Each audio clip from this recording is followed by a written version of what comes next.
ते तुला नेमकं त्या दिवशी काय झालं? त्या दिवशी कुस्ती चालू झाल्यानंतर महेंद्रने माझा पट काढून खाली घेतलं होतं आणि एक सांडी काढून हा डाव म्हणजे स्पर्धेत दोन्ही हाताने हात पकडणं हा निघाली बोल्ड हा डाव.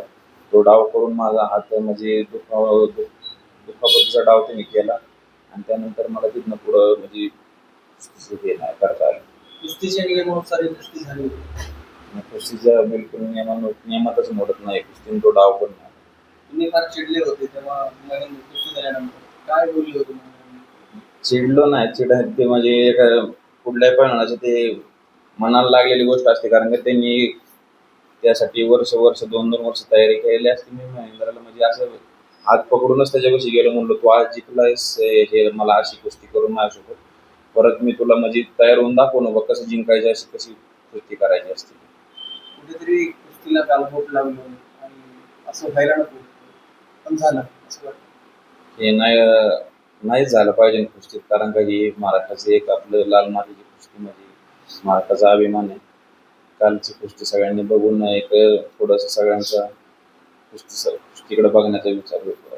महेंद्रचा काही फोन वगैरे हात नाही महेंद्रनं काय सल्ला असेल? सल्ला काय देणार मी सल्ला देणार एवढा त्याच्या एवढा पहिलवान पण नाही भरपूर मोठा पहिलवान आहे तो. त्यालाच त्याचं कळलं पाहिजे आणि एवढं महाराष्ट्र केसरीच्या फायनलला पण असं हिंद केसरीच्या फायनलला पण असं 2-3 वेळा असं होतं आपल्याकडून. कुठेतरी व्यक्तिगत राग दिसला म्हणजे अशा हात पिरगाळणे किंवा हे करणे तर असं वाटतं. नक्की सांगता येऊ शकत नाही पण नक्कीच असू शकतं असं. म्हणजे तुमचा हात पूर्ण निखळला पण असता खांद्यातून अशा प्रकारे बोललं जातं की हाच प्रयत्न होता हाच प्रयत्न होता. तोच प्रयत्न पुढच्या आता कुस्ती स्पर्धेसाठी कशी तयारी करणार आता हाताला जखम झाली हे 2 ते 2.5 महिन्याचं याला रेस्ट दिलेली आहे डॉक्टरांनी. रेस्ट रिकवर करून पुढची महाराष्ट्र केसरी हिंद केसरी. वाईट वाटतंय?